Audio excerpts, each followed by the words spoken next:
Good morning students. सो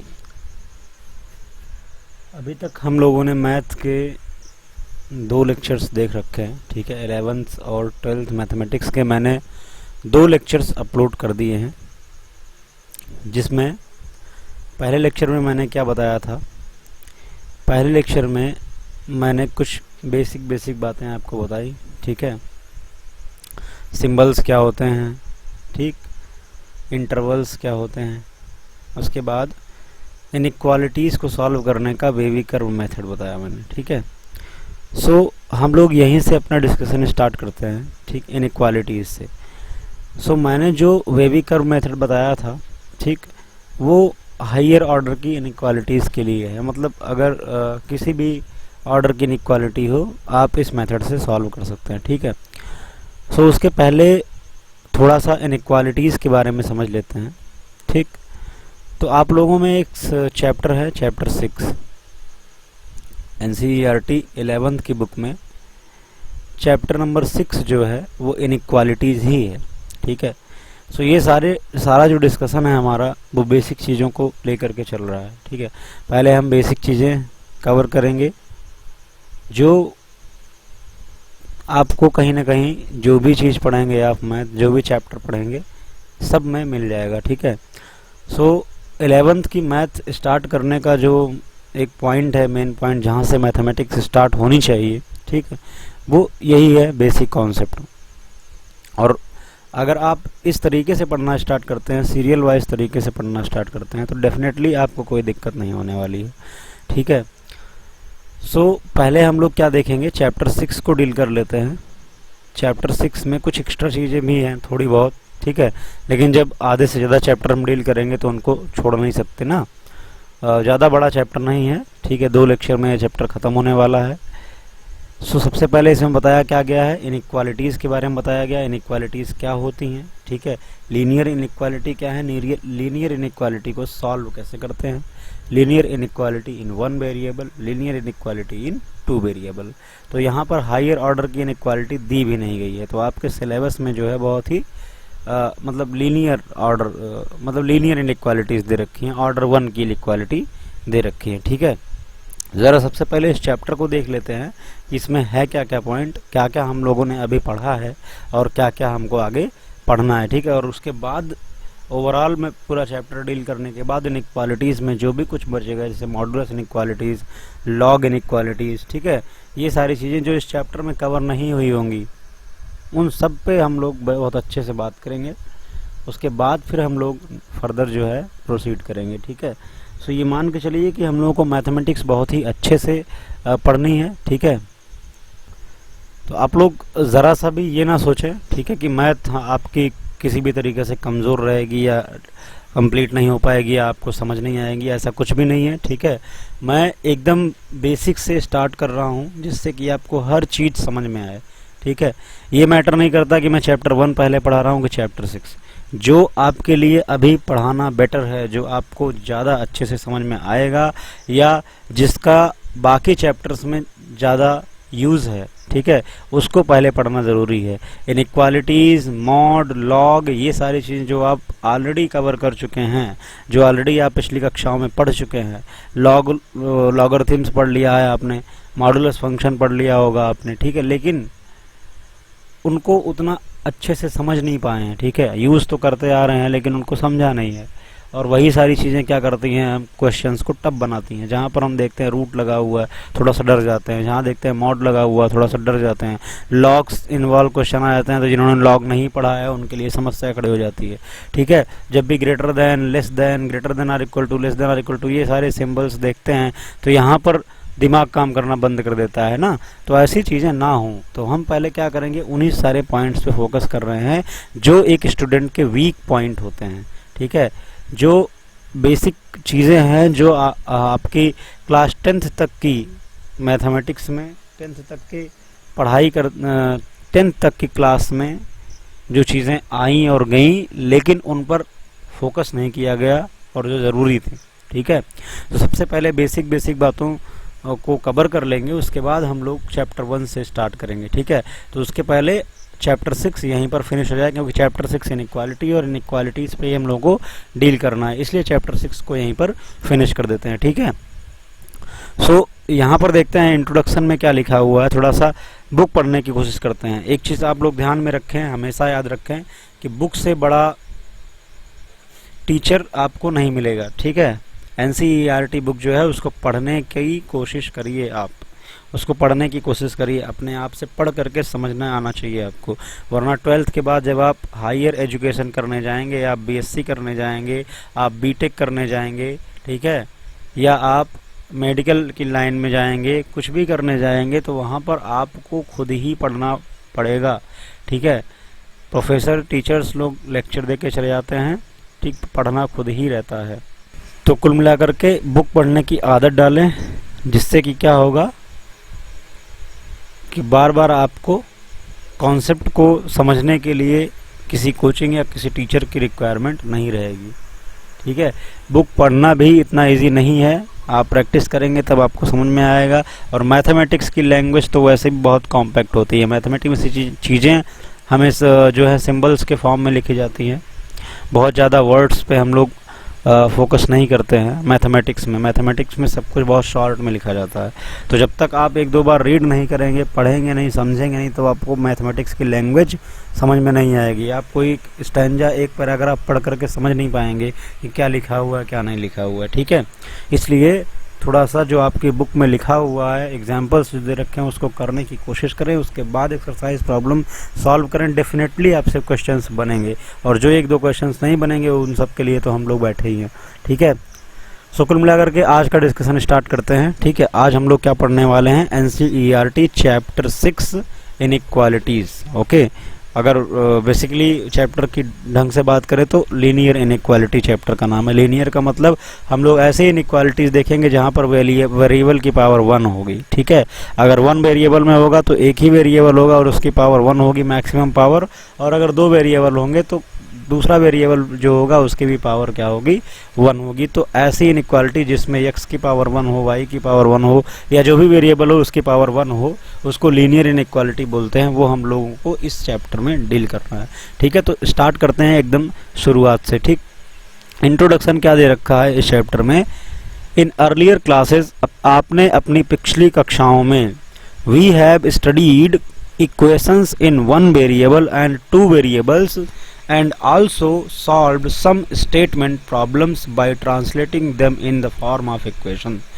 तो अपनी पिछली कक्षाओं में, ठीक है, क्लास 8th में, 9th में, 10th में, ठीक है ना, इन सब में आपने इक्वेशंस देख रखा है।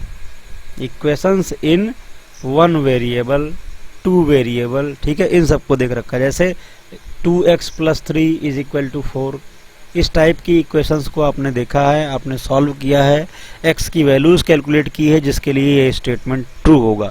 ठीक है, इक्वेशन इन 2 वेरिएबल भी आपने देखा है, x + y = 4, 3x - y = 8। इस टाइप के क्वेश्चंस भी आप लोगों ने करे हैं, जहां पर 2 इक्वेशंस दी जाती हैं और 2 वेरिएबल होते हैं सॉल्व करने के लिए, x और y, इनका मैग्नीट्यूड, इनकी वैल्यू निकालनी होती है आपको। ठीक है, सो क्लास 10th में ही मेरे ख्याल से आपने ये सारी चीज़ें करी हुई हैं। और क्या, और एक कोई स्टेटमेंट दे रखा हो, कोई पैराग्राफ दे रखा हो, ठीक है, कोई सिचुएशन दे रखी है, उस सिचुएशन से इक्वेशन को कैसे फॉर्म करें, उसके बाद उन इक्वेशन को कैसे सॉल्व करें और उस सिचुएशन का आंसर कैसे निकालें, ये सारी चीज़ें हम लोगों ने अपने पिछली कक्षाओं में करी हैं। लेकिन वहाँ पर ध्यान देने वाली जो बात थी वो ये थी कि वहाँ पर हर जगह हम लोगों ने क्या देखा था, इक्वल का सिंबल देखा था। वहाँ पर जो भी चीज़ें बात करी थी हम लोगों ने वो इक्वल टू के इधर बात करी थी, लेफ्ट हैंड साइड था, राइट हैंड साइड था, और दोनों क्या थे, इक्वल थे। ठीक है, इसलिए उनको क्या बोला जाता था, उनको इक्वेशन बोला जाता था, इक्वेशन। ठीक है, now a natural question arises, it is always possible to translate a statement problem in the form of an equation।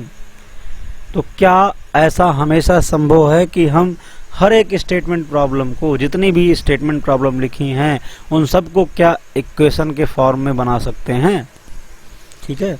क्या हम हमेशा इक्वल टू का सिंबल लगा करके ही सारी चीज़ों को लिखेंगे? जैसे कोई स्टेटमेंट दे रखा है, कोई कंडीशन दिख रही है, उसको हमने पढ़ा, ठीक है, उसको पढ़ करके जब हम उसको इक्वेशन के फॉर्म में बनाने लगे तो क्या हमेशा इक्वल ही आएगा? यानी कि केवल इक्वल ही है जिससे कि हम सब कुछ क्या केवल क्या इक्वल टू का यूज करके हम सारी स्टेटमेंट को रिप्रेजेंट कर सकते हैं कि एक इक्वेशन के फॉर्म में? तो उसके लिए कुछ चीजें, कुछ सिचुएशंस को हम एज्यूम करेंगे, ठीक है ना। जैसे कि for example, the height of all the student in your class is less than 160 centimetre. So जैसे ये एक स्टेटमेंट है।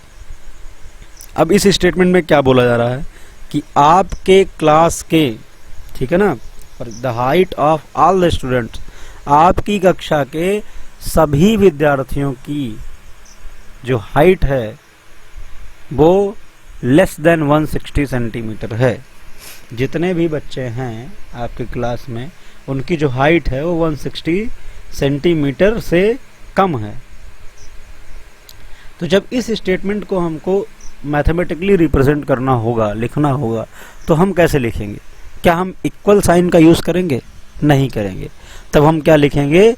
हम लिखेंगे कि the height of the students, अगर उसको मैं h से डिनोट करें तो जो h है वो लेस देन 160 सेंटीमीटर है, ठीक है। तो ऐसे ही बहुत सारे स्टेटमेंट होते हैं हमारे डेली लाइफ में, ठीक है, हमारे बोलचाल की भाषा में, जिनको जब हम मैथमेटिकली रिप्रेजेंट करते हैं तो वहाँ पर इक्वल का साइन नहीं आता, वहाँ पर ग्रेटर देन और इक्वल टू का साइन आएगा, लेस देन और इक्वल टू का साइन आएगा, ग्रेटर देन का साइन आएगा या फिर लेस देन का साइन आएगा।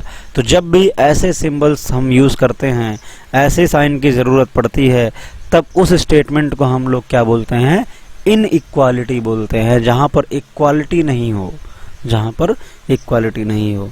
तो यहाँ पर क्या लिखा गया है? Here we get certain statements, हमें बहुत सारे स्टेटमेंट्स मिलते हैं, कुछ स्टेटमेंट मिलते हैं जहाँ पर लेस देन का साइन, ग्रेटर देन का साइन, लेस देन और इक्वल टू का साइन, ग्रेटर देन और इक्वल टू का साइन, ठीक है, ये हमको देखने को मिलता है। Which are known as inequalities, जो कि क्या कहे जाते हैं? इनइक्वालिटी कहे जाते हैं। तो इन सिंबल्स को हम लोग बोलते हैं इनइक्वालिटीज, ठीक है। So in this chapter we will study linear inequalities in 1 and 2 variable. तो इस चैप्टर में हम लोगों को क्या पढ़ना है? लीनियर इनइक्वालिटी पढ़नी है, एक वेरिएबल में या 2 वेरिएबल में, ठीक है। The study of inequalities is very useful in solving problems in the field of science, mathematics, statistics, optimization problems, economics, psychology, etc. तो डिफरेंट जो फील्ड हैं साइंस की, मैथमेटिक्स की, स्टैटिस्टिक्स की, ठीक है ना, ऑप्टिमाइजेशन की, इकोनॉमिक्स की, उन सब में इनइक्वालिटीज़ का एक इम्पॉर्टेंट रोल है, ठीक है। तो उसको समझने के लिए हम लोगों को इनइक्वालिटीज़ पे थोड़ा सा फोकस करना पड़ेगा, ठीक है। सो अभी हम लोग अपना डिस्कशन स्टार्ट करते हैं इनइक्वालिटी को समझने का, ठीक है। अब देखिए यहाँ पर हम लोग देखने जा रहे हैं इनइक्वालिटी क्या है। Late us consider the following situations. तो कुछ सिचुएशंस हैं, उनको ज़रा आप ध्यान से समझें। हम लोग क्या कर, मैं ये सब क्यों आपको बता रहा हूँ, मैं क्यों बुक्स से सारी चीज़ें पढ़ा रहा हूँ, क्योंकि आप रिलेट कर सकें चीज़ों को, जो आपकी बुक में लिखा हुआ है आप समझ सकें उसको। और यकीन मानिए कि बहुत अच्छे से लिखा हुआ होता है, अगर हम समझना चालू करेंगे तो हर चीज़ें हमको समझ में आने लगेंगी, ठीक है। और सारी एक्सरसाइज के क्वेश्चन आपसे डेफिनेटली बनेंगे, आप अपने आप करेंगे, उसके लिए आप एकदम निश्चिंत रहिए, ठीक है। मैं सारे एग्जाम्पल, सारे क्वेश्चन, सब कुछ एकदम प्रॉपर वे में कराऊंगा। ये तो फिर भी आपके बोर्ड की बात है, NCERT की बात है, इससे भी हायर लेवल की चीज़ें मैं बताऊंगा। लेकिन स्टार्टिंग करते हैं तो आपके सिलेबस को, आपकी बुक को, आपके कोर्स को प्रेफरेंस देके स्टार्ट करते हैं, ठीक है ना, एकदम शुरुआत से। इसमें मैंने बताया कि लीनियर दे रखी है, मैंने पिछले लेक्चर में ऑलरेडी वेवी कर्व मेथड बता दिया था, जो कि बहुत सारी मतलब हायर ऑर्डर का पॉलिनोमियल हो, उसको हम लोग फैक्टराइज करें, उसके बाद less than or equal to, greater than or equal to, है ना, ग्रेटर देन, लेस देन, इन सब सिंबल्स जो लगे हुए हैं, ये इन सब इनइक्वालिटीज़, ठीक है ना, उसका सोल्यूशन देखना, उसका सोल्यूशन भी हम लोग देख चुके हैं, ठीक है। फिर भी अभी वो लेक्चर कंप्लीट नहीं हुआ था ढंग से, उस पर हम लोग बात करेंगे, ठीक है। तो ऐसे ही आपका सिलेबस देखते हुए ये चैप्टर ध्यान में आया, लीनियर इनइक्वालिटी, ठीक है। तो मैंने सोचा कि ये चैप्टर पहले कंप्लीट करा देते हैं, उसके बाद फिर हम लोग इस पर बढ़ते हैं, ठीक है। सो अभी यहाँ पे सिचुएशन क्या दे रखी है, सिचुएशन ये दे रखी है कि Ravi goes to market with ₹200।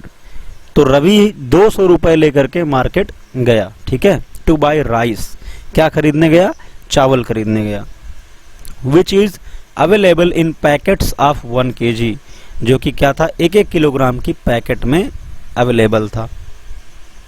The price of 1 packet is ₹30। एक पैकेट का जो प्राइस है वो कितना है, 30 रुपी है। If x denotes the number of packets of rice, अगर यक्स जो है वो number of packet of rice, rice के, चावल के पैकेट की संख्या को बताए कि कितने पैकेट उसने खरीदे, ठीक है, which he buys, then the total amount spend by him is 30x, ठीक है।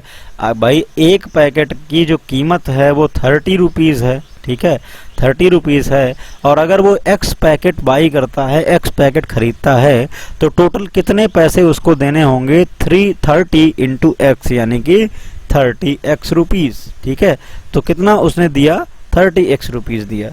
Since he has two by rice in packets only, क्यों, क्योंकि उसको केवल और केवल पैकेट में ही राइस को लेना है, ठीक है। ऐसा नहीं है कि 1 किलो में से फाड़ करके दूसरा आधा किलो या 250 ग्राम ऐसा दे दिया, ठीक है। पैकेट है तो पैकेट ही ले जाओ, ठीक। तो उसके पास कितने रुपए थे, 200 रुपए थे, और उसने 30x रुपए स्पेंड किए। तो बताओ कि उसने कितने पैकेट खरीदे होंगे, ठीक है, या क्या उसने पूरे के पूरे पैसे खर्च कर दिए, ठीक है। अभी देखते हैं, he may not be able to spend the entire amount of 200। तो अगर उसको पैकेट में ही राइस खरीदना है, तो ये मान के क्या चलो, सो निश्चित रूप से वो 200 रुपए पूरे के पूरे खर्च नहीं कर पाएगा।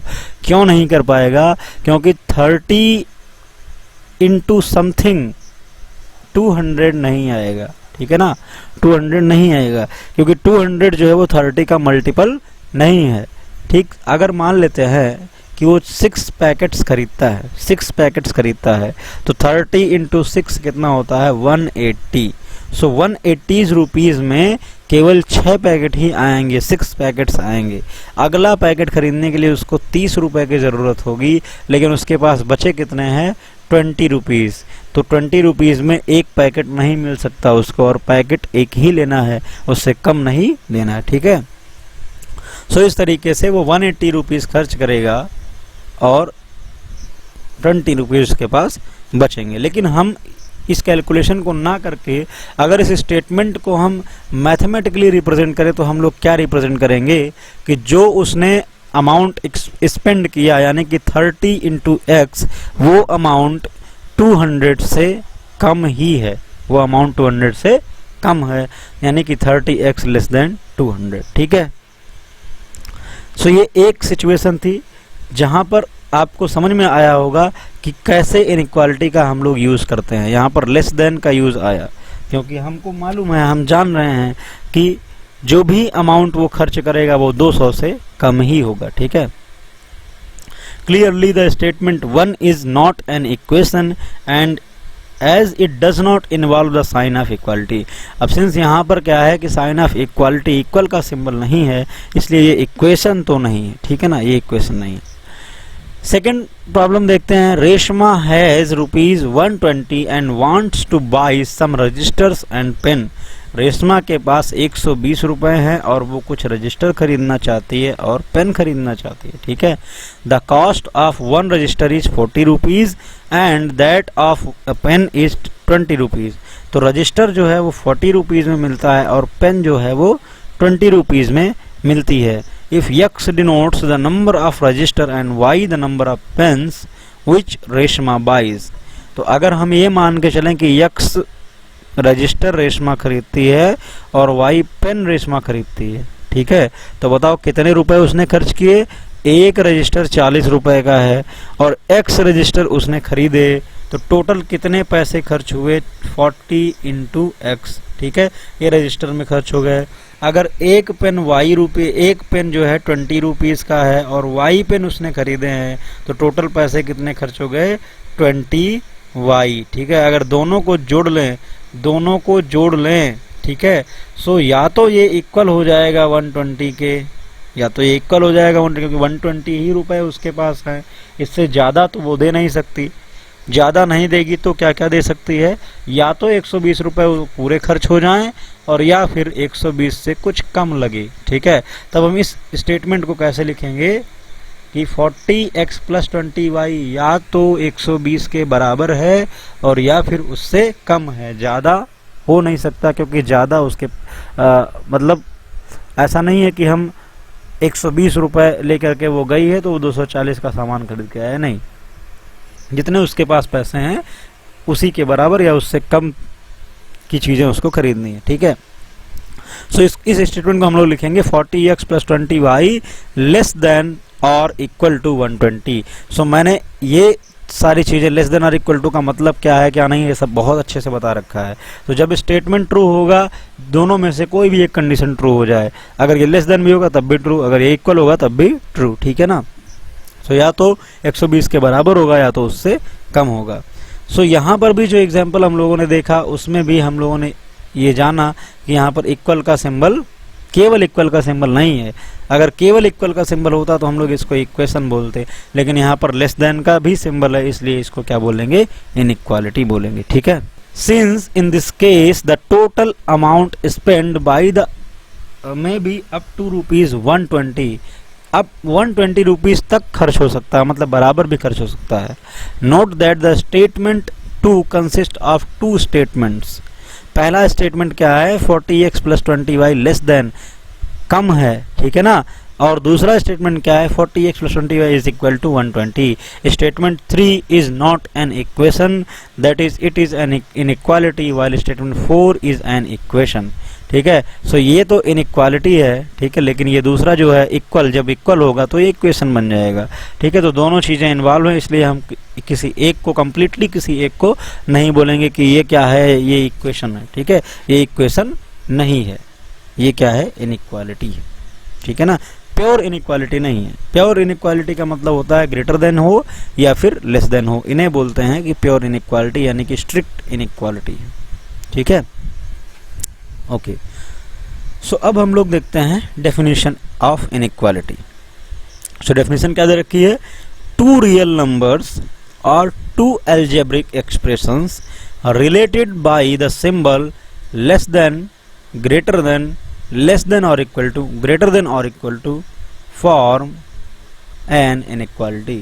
तो कोई भी दो संख्याएं या फिर 2 algebraic expressions, बीजगणितीय व्यंजक, जब इन सिंबल्स से जुड़े हों, लेस देन हो उनके बीच में, ग्रेटर देन हो उनके बीच में, लेस देन और इक्वल टू हो उनके बीच में, ग्रेटर देन और इक्वल टू हो उनके बीच में, तब उसको हम लोग क्या बोलते हैं, इनइक्वालिटी बोलते हैं। तो अभी जो भी हम लोगों ने ये एग्जांपल्स देखे, ये सब क्या है, इनइक्वालिटीज़ हैं। अब एक चीज़ यहाँ पर देखें कि जैसे ये लिखा हुआ है 3 लेस देन 5, 3 लेस देन 5 लिखा हुआ है, 3 लेस देन 5, 7 ग्रेटर देन 5 या फिर 5 ग्रेटर और इक्वल टू 5, इस टाइप की जो भी चीज़ें लिखी हुई हैं जहाँ पर दोनों ही नंबर्स हैं, इनको बोलते हैं हम लोग न्यूमेरिकल इनइक्वालिटीज़। क्या बोलेंगे, न्यूमेरिकल इनइक्वालिटीज़। लेकिन अगर ऐसे लिखा हुआ x less than 5, y greater than 2, x greater than equal to 3, y less than और इक्वल टू 4, ये सब क्या है, ये सब लिटरल इनइक्वालिटीज़ हैं। यहाँ पर कुछ लेटर्स का भी यूज किया गया है, ठीक है। 5 is greater than 3 less than 7, read as 5 is greater than 3 and less than 7, अब इसको क्या पढ़ेंगे हम, x is greater than equal to 3 and less than 5, okay. इसको क्या पढ़ेंगे, y is greater than 2 and less than और इक्वल टू 4। तो इस तरीके से हम इनइक्वालिटीज को पढ़ते हैं और इनइक्वालिटीज को रिप्रेजेंट करते हैं, ठीक है। अब देखते हैं सम मोर एग्जांपल्स ऑफ इनइक्वालिटीज। तो ax plus be less than equal less than 0, ये भी एक इनइक्वालिटी है। तो ये यहाँ से लेकर के यहाँ तक ये क्या होगा, एक ही वेरिएबल x दिख रहा है, ठीक है, इसलिए बोलते हैं ये इनइक्वालिटीज इन वन वेरिएबल। ये यहाँ से लेकर के यहाँ तक क्या है, यहाँ से लेकर के यहाँ तक दो वेरिएबल हैं, x और y, ठीक है। लेकिन कॉमन चीज क्या है कि यहाँ पर भी x की पावर 1 है, यहाँ पर भी y की पावर 1 है, यानी कि ये भी क्या है, लीनियर। इसके पहले वाले में पावर क्या थी, 1 थी, ये भी क्या था, लीनियर, ठीक है। सो ये लीनियर इनइक्वालिटी है एक वेरिएबल में, वन वेरिएबल में।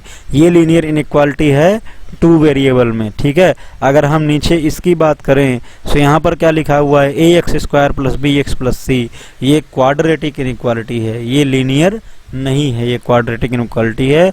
और इन सब को जब सॉल्व करने की बारी आएगी तब हम लोग कौन से मेथड यूज करेंगे, वेवी कर्व मेथड, जो मैं ऑलरेडी बता चुका हूं और आगे के लेक्चर्स में इसको और अच्छे से बताना है, ठीक है। अब यहाँ पर यही सारी चीजें लिखी हुई कि कौन क्या है, ठीक है। अब यहाँ पर क्या बोला जा रहा है कि in this chapter we shall confine our self to study the linear inequalities in 1 and 2 variable only. तो इस चैप्टर में हमको केवल इस टाइप की इनइक्वालिटीज को पढ़ना है जो लीनियर है, यहाँ से लेकर के यहाँ तक कि 1 वेरिएबल पढ़ना है और 2 वेरिएबल पढ़ना है, ठीक है। सो बहुत ज़्यादा नहीं पढ़ना है, कुछ ही चीज़ें करनी है, ठीक है। लेकिन ये आपके सिलेबस के अकॉर्डिंग होगा, लेकिन अगर ढंग से आपको मैथमेटिक्स पढ़नी है तो आपको सारी चीज़ों की जानकारी होनी चाहिए और मैं लगभग सारी इनइक्वालिटीज़ आपको करना सिखाऊंगा, ठीक है। अब नेक्स्ट देखते हैं क्या लिखा हुआ है, algebraic solutions of linear inequalities in one variable and their graphical representation. तो इसको काफ़ी डिटेल में ये लोगों ने दे रखा है, समझा रखा है, थोड़ा देख लेते हैं क्या है। Late us consider the inequality of section 6.2। तो पहले इस इनइक्वालिटी को हम लोग देखते हैं, 30x लेस देन 200 वाली इनइक्वालिटी, ठीक है। Note that here x denote the number of packet of rice. तो x क्या है, x है number of packet of rice. तो राइस का पैकेट है तो ये 0 तो हो नहीं सकता, कुछ ना कुछ पैकेट तो खरीदेगा वो। नेगेटिव का कोई मतलब ही नहीं है कि -1 पैकेट, ऐसा कुछ हो नहीं सकता ना। यानी कि वो क्या होगा, वो पॉजिटिव इंटीजर होगा, 1 पैकेट या फिर 2 पैकेट या फिर 3 पैकेट या फिर 4 पैकेट, तो इस तरीके से होगा, ठीक है। 0 हो सकता है एक भी पैकेट ना खरीदे तो 0 हो सकता है, ठीक है ना। तो 0 हो सकता है, 1 हो सकता है, 2 हो सकता है, 3 हो सकता है, 4 हो सकता है ना। तो इस प्रकार से, तो अगर हम ये मान के चलें कि वो 0 पैकेट, वो कुछ नहीं खरीदता है, तो उसने कितने पैसे खर्च किए, 0 रुपीज़ खर्च किए, 30 × 0, 0 रुपीज़ खर्च किए, यानी कि पूरे के पूरे 200 बच गए। तो ये भी तो 200 से कम है, ठीक। अगर वो मान लेते हैं 1 पैकेट खरीदता है तो उसने 30 रुपये खर्च किए, अगर वो 2 खरीदता है तो उसने 60 खर्च किए। तो इस तरीके से अगर वो 7 पैकेट खरीदता है तो उसने 210 रुपये खर्च कर दिए। क्या 210 रुपये वो लेके गया था? नहीं लेके गया था, यानी कि 10 रुपये एक्स्ट्रा है यहाँ पर। तो ये पॉसिबल नहीं है, ये पॉसिबल नहीं है, यानी कि ये स्टेटमेंट क्या है, फॉल्स है। ये स्टेटमेंट ट्रू है, ट्रू है, ट्रू है, सब ट्रू है। क्यों? क्योंकि 180 जो है वो लेस देन 200 है, 150 जो है लेस देन 200 है। तो जहाँ तक लेस देन 200 मिलेगा वहाँ तक हम देखेंगे, उसके बाद क्या होगा, हमको भाई स्टेटमेंट फॉलो ही नहीं हो रहा है तो उसके बाद जो है रिजल्ट्स गलत होंगे, फॉल्स होंगे। सो हमारे अगर आंसर लिखना चाहेंगे तो x की क्या क्या वैल्यूज आएंगी, 0 हो सकता है, 1 हो सकता है, 2 हो सकता है, 3 हो सकता है, कहाँ तक, 6 तक ये वैल्यूज हो सकती हैं, ठीक है। अब x डिनोट करता है नंबर ऑफ पैकेट को, तो x जाहिर सी बात है नेगेटिव नहीं हो सकता, ठीक है। सो इसको हम लोग बोलते हैं सॉल्यूशन सेट। इसको क्या बोलते हैं, इस प्रॉब्लम का solution set. In above solution we find that the value of x which makes the above inequality a true statement, ठीक है। सो जो x की वो वैल्यूज जो उस स्टेटमेंट को ट्रू स्टेटमेंट बनाती हैं वो क्या है, 0 1 2 3 4 5 6। These values of x which makes above inequality a true statement are called solutions. तो ऐसे x के वो मान जिसके कारण दिया गया स्टेटमेंट सत्य सही हो, सत्य सिद्ध हो, ठीक है ना, ट्रू पाया जाए, उसको हम लोग बोलते हैं सॉल्यूशन ऑफ इनइक्वालिटी। इनइक्वालिटी का सॉल्यूशन क्या होगा? इनइक्वालिटी या किसी भी स्टेटमेंट का सॉल्यूशन वो होता है जो इन्वॉल्व वेरिएबल की ऐसी वैल्यूज दे जिससे कि दिया गया स्टेटमेंट ट्रू हो। ठीक है, सो क्या लिखेंगे हम? Thus any solution of an inequality in one variable is a value of the variable which makes is it a true statement। तो किसी भी स्टेटमेंट में इन्वॉल्व वेरिएबल की वो वैल्यू जिसके कारण स्टेटमेंट ट्रू होता है उसे क्या बोलते हैं हम? Solution of the statement. Okay, so we have found the solution of the above inequality by trial and error method. तो ट्रायल और एरर मेथड क्या होता है कि हम इनपुट कुछ अपने से एज्यूम करते चलें, ठीक है, और देखें कि आउटपुट क्या क्या आ रहा है। ठीक है, तो इस तरीके से हमने अभी इसकी वैल्यूज को कैलकुलेट किया, एक्स की वैल्यू को सब वैल्यूज रख करके देख ली, जिसके लिए स्टेटमेंट सही था वो सही है, जिसके लिए गलत था वहीं पर हमने रोक दिया। ठीक है, तो ये बोलते हैं trial and error method, which is not very efficient. Obviously this method is time consuming and sometimes not feasible। We must have some better or systematic technique for solving inequalities. Before that, we should go through some more properties of numerical inequalities and follow them as rules while solving the inequality. You will recall that while solving linear equations, we followed the following rules. जब हम लोगों ने linear equations को पढ़ा था, ठीक है, equations को आपने पिछली कक्षा में जब पढ़ा था तो कुछ रूल्स आपने देखे थे, है ना, कि जब इक्वल के सिंबल के इधर ले जाएंगे किसी को तो पॉजिटिव है तो वो नेगेटिव हो जाएगा, है, ठीक है, इधर मल्टीप्लाई हो रहा है इधर लेके जाएंगे डिवाइड हो जाएगा, ये सारी चीज़ें, ठीक है, ट्रांसफ़र करना वन साइड से दूसरे साइड, ये सब हम लोगों ने पढ़ा था जब आपने इक्वेशंस को सॉल्व करना सीखा था। अब यहाँ पे क्या है? रूल वन क्या था? Equal numbers may be added और subtracted both side of an equation. एक इक्वेशन है तो यहाँ पर किसी फिक्स संख्या को x को आप यहाँ माइनस भी इस साइड में माइनस कर सकते हैं और इस साइड में माइनस कर सकते हैं, या फिर ऐड कर सकते हैं, है ना, मल्टीप्लाई कर सकते हैं, डिवाइड कर सकते हैं। ठीक है, both sides of an equation में भी मल्टीप्लाइड और divide by same non zero number, same number से मल्टीप्लाई, जैसे यहाँ पर लिखा हुआ 4x - 3 = 7, तो आप यहाँ पर 4 से मल्टीप्लाई कर दें, इधर भी 4 से मल्टीप्लाई कर दें, कोई दिक्कत नहीं है, ये भी इक्वल ही रहेगा। ठीक है, तो ये सारी चीज़ें हम लोगों ने इक्वेशन सॉल्व करते हुए देखी थी। तो सेम वैसे ही यहाँ पर भी कुछ हमको प्रॉपर्टीज़ ऑफ इनइक्वालिटीज़ को ध्यान में रखना है। ठीक है, वो प्रॉपर्टीज क्या है वो जरा देख लेते हैं। प्रॉपर्टी वन जो है वो है rule one, equal numbers may be added और subtracted both sides of an inequality without affecting the sign of inequality.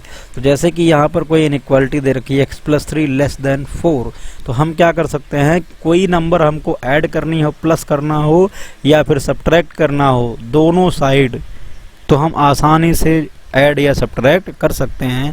उसके लिए हमको साइन चेंज करने की ज़रूरत नहीं है। जैसे मान लो हम यहाँ पर 5 ऐड कर दिए और यहाँ पर 5 ऐड कर दिए, तो ये क्या बन गया, x + 8 < 9, x + 8 < 9। तो ये भी सही है, ये भी सही है, दोनों एक ही चीज़ें हैं। ठीक है, ठीक, ऐड करने में तो कोई दिक्कत नहीं हुई। लेकिन रूल 2 क्या है, both side of an inequality can be multiplied और divided by same positive number. दोनों साइड में हम उसी पॉजिटिव नंबर से मल्टीप्लाई कर सकते हैं या फिर डिवाइड कर सकते हैं। ठीक है, जिससे कि एक साइड में करें। ध्यान में ये रखना है कि वो नंबर पॉजिटिव होनी चाहिए। जैसे ये इक्वेशन है, यहाँ पर कुछ लिखा है, यहाँ पर कुछ लिखा है, ये इनइक्वालिटी है। ठीक है, आप इस साइड भी किसी नंबर से मल्टीप्लाई कर रहे हैं n से, इधर भी किसी नंबर से मल्टीप्लाई कर रहे हैं n से। अगर n पॉजिटिव है तो इसका साइन चेंज नहीं होगा, लेकिन अगर n नेगेटिव है तो इसका साइन क्या होगा, रिवर्स हो जाएगा। ठीक है, इसका साइन क्या हो जाएगा, reverse. But when both sides are multiplied और divided by a negative number then the sign of inequality is reversed. तो अगर लेस देन है तो क्या बन जाएगा, ग्रेटर देन, लेस देन और इक्वल टू क्या बन जाएगा, ग्रेटर देन और इक्वल टू। ठीक है, now let us consider some examples. तो अब यहाँ पर हम लोग कुछ एग्जांपल्स को सॉल्व करके देखते हैं। Solve 30x less than 200 when x is natural number and x is an integer. तो हमको क्या करना है, हमको इस तरीके से सॉल्व करना है, ठीक है। तो यहाँ पर हम स्टेटमेंट लिखते हैं, क्या दिया गया है, 30x लेस देन 200। सो यहाँ से जब हम सॉल्व करेंगे तो हम क्या करें, 30 से डिवाइड कर दें, इधर भी 30 से डिवाइड कर दें, इधर भी, ठीक। तो क्या हो जाएगा, ये x बचेगा, क्योंकि हम पॉजिटिव नंबर से डिवाइड कर रहे हैं तो साइन चेंज नहीं होगा, इसको ध्यान में रखें। लेस देन 20/3, 20/3, 20/3 जरा हम सॉल्व कर लें तो क्या होगा, 3 1 जा 3, 3 6 जा 18, okay.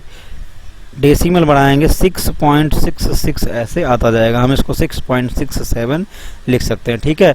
So x is less then 6.67।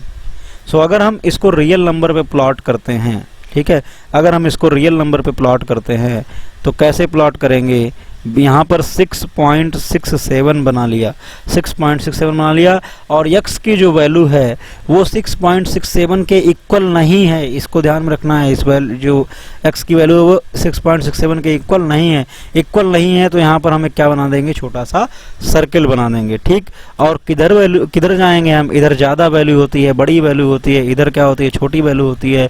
हमें क्या चाहिए, लेस देन चाहिए, छोटी वैल्यू चाहिए, तो हम राइट साइड जाएंगे, ठीक है। सो ये हो गया इसका माइनस इनफाइनाइट से लेकर के 6.6 तक की सारी वैल्यूज, सारी रियल वैल्यूज, ठीक है। सो ये तो इसका टोटल सोल्यूशन है, ठीक है, कंप्लीट सोल्यूशन। x की ऑल पॉसिबल वैल्यूज हम लोगों ने शो कर दी, लेकिन जो क्वेश्चन में कंडीशन दे रखी है हमें उसको भी ध्यान में रखना पड़ेगा। कंडीशन क्या है कि x is a natural number. अगर x नेचुरल नंबर है तो x की वैल्यू जो है वो 0 से कम नहीं हो सकती, 0 नहीं हो सकती, ठीक है। क्या क्या हो सकती है, 1 हो सकती है, 2 हो सकती है, 3 हो सकती है, 4 हो सकती है, 5 हो सकती है, 6 हो सकती है, 7 भी नहीं हो सकती, क्योंकि 7 हमारे रेंज में नहीं आता, 7 इधर आता है, ठीक है। हमारे रेंज, आंसर का जो रेंज है वो 6.67 तक है। तो इस रेंज में जो नेचुरल नंबर्स हैं वो कौन कौन सी हैं, 1 2 3 4 5 और 6, तो इतनी ही हो सकती हैं x की वैल्यू। तो सोल्यूशन ऑफ क्या होगा, तो सोल्यूशन क्या होगा, x की वैल्यूज 1, 2, 3, 4, 5, 6, ठीक है। सो ये फर्स्ट केस का सॉल्यूशन हो गया। सेकंड केस में क्या बोला गया कि x इज एन इंटीजर। तो जब इंटीजर की बात कर दिया तो इंटीजर में नेगेटिव इंटीजर भी आते हैं, पॉजिटिव इंटीजर भी आते हैं और जीरो भी आता है, ठीक है। सो नेगेटिव इंटीजर तो सारे के सारे शामिल है ना, माइनस इनफाइनाइट से लेकर के जीरो तक के बीच में जितने भी इंटीजर हैं सब शामिल हो गए हमारी रेंज में, और जीरो भी शामिल हो गया, और कुछ पॉजिटिव इंटीजर भी शामिल हुए। कौन कौन से पॉजिटिव इंटीजर, 1 2 3 4 5 और 6। तो x की वैल्यू क्या होगी, यहाँ पर जो x की वैल्यू होगी वो x बिलोंग्स टू कौन से सेट से होगी, माइनस इनफाइनाइट से चलते आ रहे हैं तो डॉट डॉट बनाएंगे, -3 -2 -1 0 +1 +2 +3 +4 +5 +6, ठीक है ना। कहाँ तक जाएंगे, +6 तक। तो ये हो गया x की वैल्यू। तो इस तरीके से हमको क्वेश्चन को सॉल्व करना है, ठीक है। नेक्स्ट क्वेश्चन और देखते हैं, एक दो और एग्जांपल सॉल्व करते हैं। अब यहाँ पे क्या दे रखा है क्वेश्चन में, 5x - 3 less then 3x + 1, 5x - 3 less then 3x + 1। सो अगर हम यहाँ पे नोट करें तो क्या लिखा हुआ, 5x - 3 लेस देन 3x + 1। अब हमें इस प्रॉब्लम को सॉल्व करनी है, तो जरा इसके बारे में देखें कि इसको कैसे सॉल्व करेंगे, ठीक है। सो यहाँ पर क्या करेंगे, हम इस साइड में हम +3 कर दें तो ये गायब हो जाएगा, +3 कर दें तो यहाँ भी हमको क्या करना पड़ेगा, +3 करना पड़ेगा। तो ये क्या हो जाएगा, +3 - 3 कैंसिल आउट हो जाएगा, ये आएगा 5x less then 3x + 4, 5x less then 3x + 4। अब हम दोनों साइड में कोई भी नंबर ऐड कर सकते हैं या फिर सब्ट्रैक्ट कर सकते हैं, इसके लिए हमको साइन चेंज करने की ज़रूरत नहीं है। सो हम ऐसा भी कर सकते हैं कि -3x यहाँ कर दें, -3x यहाँ कर दें, ठीक है। या हम इस तरीके से भी समझ सकते हैं कि हम 3x को इधर लेके चले आए, ठीक है। तो होगा क्या, ओवरऑल क्या होगा, 5x में से 3x कैंसिल आउट हो जाएगा, 2x बचेगा, लेस देन यहाँ पे क्या बचेगा 4 बचेगा। ठीक है, कैसे? अगर हम ये मान के चलें कि हम इस 3x को इधर उठा के ला रहे हैं तब क्या हो रहा है, तो 5x यहाँ पर प्लस में है, इधर आएगा तो माइनस में, तो 3x हो जाएगा ना। लेस देन यहाँ पर क्या बचा 4 बचा। अब ये कितना हो गया 2x, यहाँ पर लेस देन क्या बचा 4 बचा। अब इस चीज़ को यहाँ तक हम लोगों ने कर लिया। ठीक है, अब यहाँ पर 2 को भी हटाना है। एक चीज़ आप ध्यान रखें कि हमें x के बारे में जानकारी चाहिए, हमें x का मान पता करना है, x की वैल्यू निकालनी है, x के बारे में जानकारी लेनी है, तो x को अकेले करना पड़ेगा। ठीक है, x को एकदम अकेला करो, x को क्या करो एकदम अकेला करो, और फिर x अपने बारे में सारी बातें बताएगा कि x की वैल्यू क्या है। ठीक है, समझ रहे हैं ना, x की रेंज क्या है, कहाँ से कहाँ तक इसकी वैल्यू हो सकती है, कहाँ से कहाँ तक नहीं हो सकती है, सारी जानकारी पता चल जाएगी। तो क्या करना है हमको, x को अकेला करना है। यहाँ पर क्या था -3 साथ में था, उसको प्लस करके हटाया, अभी 5 है। ठीक है, अभी क्या है 5x है और इधर भी x है, तो x की सारी बिरादरी को एक साइड बुला लिया हमने। ठीक है, तो यहाँ पे 5x - 3x होकर के 2x बचा, इधर नंबर बची, इधर क्या बचा एक्सप्रेशन बचा। अब इसके साथ 2 भी है, अभी भी ये नहीं बताएगा, अभी भी शर्माएगा। ठीक है, इस 2 को भी हटाएंगे, तो 2 को हटाने के लिए हमको क्या करना पड़ेगा, हमको डिवाइड करना पड़ेगा। सही तरीका यही है कि डिवाइड करो। ठीक है, ये जो हम ट्रांसफ़र करते हैं ये इनइक्वालिटीज़ में करना सही नहीं होता। ठीक है, क्योंकि पॉजिटिव नेगेटिव का भी हमको ध्यान में रखना होता है। तो हमने यहाँ से डिवाइड किया, यहाँ भी किससे 2 से डिवाइड किया, तो ये कैंसिल आउट हो गया। अब x अकेले बचा। ठीक है, अब x क्या बचा अकेले, तो लेस देन क्या हो जाएगा 2 1 ज़ा 2 2 2 ज़ा 4, तो x लेस देन 2। तो ये हमारा हम लोगों का जो आंसर आया कितना आया, x लेस देन 2। ठीक है, अब x लेस देन 2 का क्या मतलब है, नंबर लाइन पे ले आओ, तुरंत इसको नंबर लाइन पे आओ। जब भी कोई आंसर आए उसको कहाँ लेके चलो, नंबर लाइन पे। नंबर लाइन पे क्या रिप्रेजेंट करो, 2 को बनाओगे 2 यहाँ बनेगा।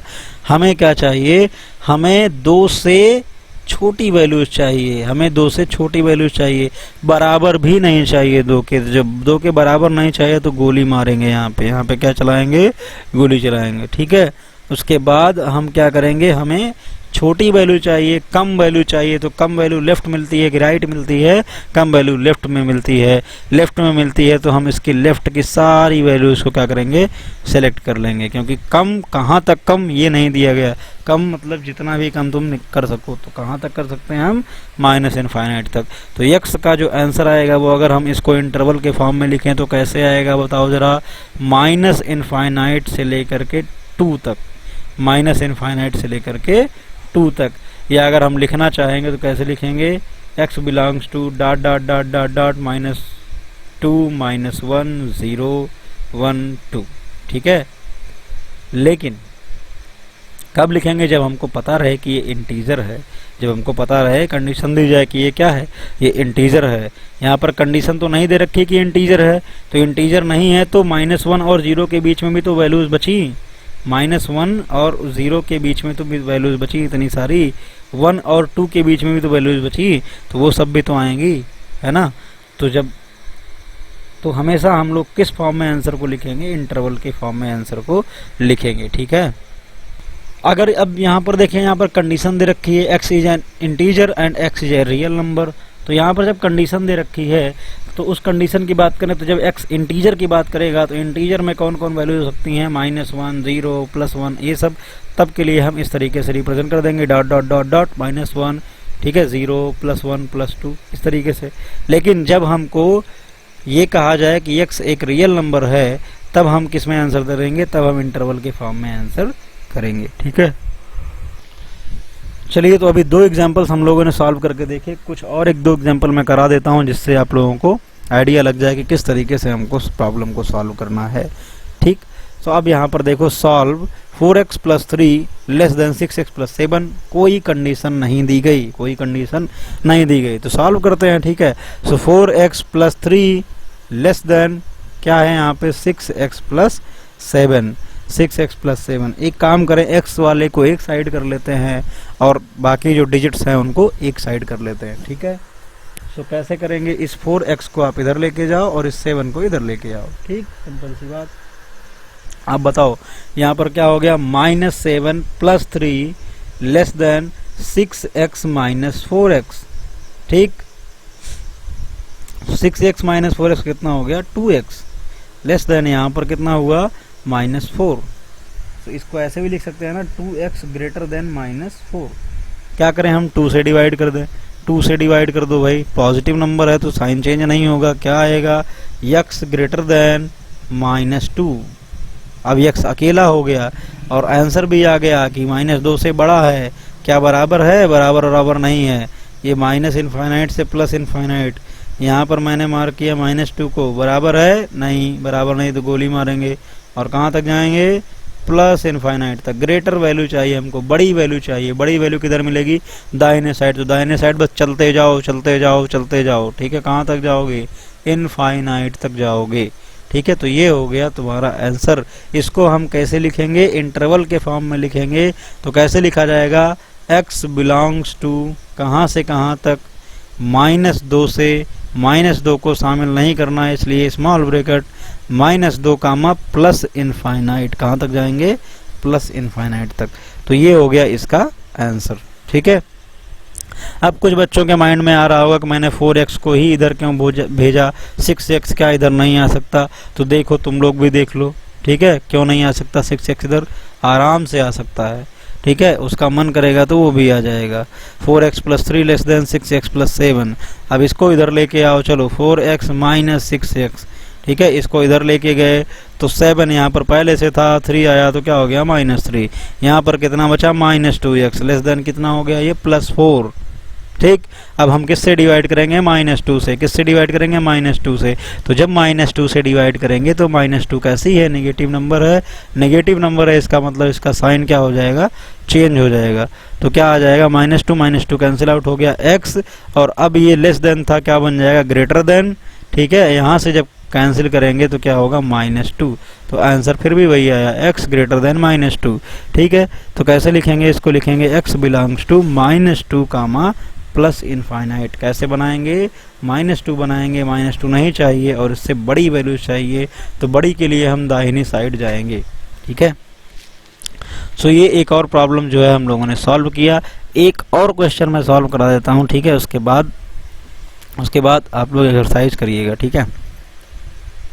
सो यहाँ पर क्या लिखा हुआ 5 - 2x divided by 3 is less or equal to 5 - 2x divided by 3 less than और इक्वल टू x बाई 6 - 5। तो x वाले को एक साइड करो, ठीक, x वाले को एक साइड करो, पहले इसका एलसीएम ले लेते हैं, ठीक है, इसका एलसीएम ले लेते हैं, ठीक है।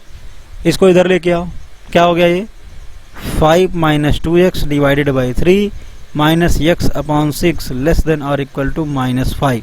इसका एलसीएम लेंगे तो क्या होगा 6 होगा, 3 2 जा 6, 2 से मल्टीप्लाई होगा, ठीक है ना, 2 5 जा 10 माइनस 2 2 जा 4x और यहाँ पर कितना x होगा लेस देन और इक्वल टू -5, ठीक है। सो 10 - 5x लेस देन और equal to divide by 6 less than और इक्वल टू -5। इतना तक पहुंच गए हम लोग। अब क्या करना है, x को मुझे अकेला करना है, तो धीरे धीरे एक एक नंबर को कम करो। यहाँ पर 6 से डिवाइड हो रहा है, तुम क्या करो 6 से मल्टीप्लाई कर दो दोनों साइड। तो 6 कैसी नंबर है, पॉजिटिव नंबर है, पॉजिटिव नंबर है तो कोई चेंजिंग नहीं होगी, मल्टीप्लाई करने पे कोई चेंजिंग नहीं होगी। 6 से कैंसिल आउट हो जाएगा। तो अब आप यहाँ पर ध्यान से देखो बचेगा क्या, क्या बचेगा 10 - 5x लेस देन और इक्वल टू, और 6 और 5 का मल्टीप्लाई करेंगे तो -30 आएगा, ठीक है। अब क्या करें, इस 10 को भी इधर ले जाओ, 10 को इधर ले जाओगे तो -5x लेस और इक्वल टू -30 और +10 था इधर जाएगा तो -10 आ जाएगा। -5x लेस देन और इक्वल टू -40 किससे डिवाइड करना है, -5 से। -5 से नेगेटिव नंबर है, साइन चेंज हो जाएगा, ये कैंसिल हो जाएगा, बचेगा x। अब ये चेंज हो गया, बचा कितना ग्रेटर देन और इक्वल टू, और ये कैंसिल होगा 8। तो आंसर क्या आया, x ग्रेटर देन और equal to 8। x greater than और इक्वल टू 8 को हम नंबर लाइन पे लेकर के आएंगे। कहाँ लेकर के आएंगे, नंबर लाइन पे। x ग्रेटर देन और इक्वल टू 8 नंबर लाइन पे उठा लाए इसको। कहाँ बनाया, सबसे पहले क्या लिखेंगे, सबसे पहले 8 को लिखेंगे, 8 को पटक दिया यहाँ पे, ठीक है। इधर क्या होती हैं माइनस इनफाइनाइट, इधर क्या होती है प्लस इनफाइनाइट। 8 से छोटी वैल्यूज के लिए लेफ्ट साइड में जाएंगे, 8 से बड़ी वैल्यूज के लिए राइट साइड में जाएंगे। हमको क्या चाहिए, 8 से बड़ा, 8 से बड़ा मतलब राइट साइड पूरा का पूरा, या फिर बराबर। बराबर चाहिए तो 8 को पहले डार्क करो, 8 को डार्क करने के बाद उससे बड़ी सारी वैल्यूज, ठीक है, कहाँ तक, प्लस इनफाइनाइट तक। ठीक है, तो ये हो गया हमारा सॉल्यूशन, हमने रिप्रेजेंट किया नंबर लाइन पे। अब अगर इसको इंटरवल के फॉर्म में लिखना है तो कैसे लिखेंगे, x बिलोंग्स टू, कहाँ से बिलोंग करता है, 8 से लेकर प्लस इनफाइनाइट तक। 8 के बराबर है, हाँ है, 8 के बराबर है, तो हम क्या बनाएंगे, बड़ा ब्रैकेट, क्योंकि 8 को शामिल करना है। कहाँ तक जाना है, इनफाइनाइट तक, तो इनफाइनाइट पे हमेशा छोटा ब्रैकेट बनता है। क्या बनेगा यहाँ पे, प्लस इनफाइनाइट, ठीक है ना। तो ये हो गया क्या हमारा आंसर, ठीक।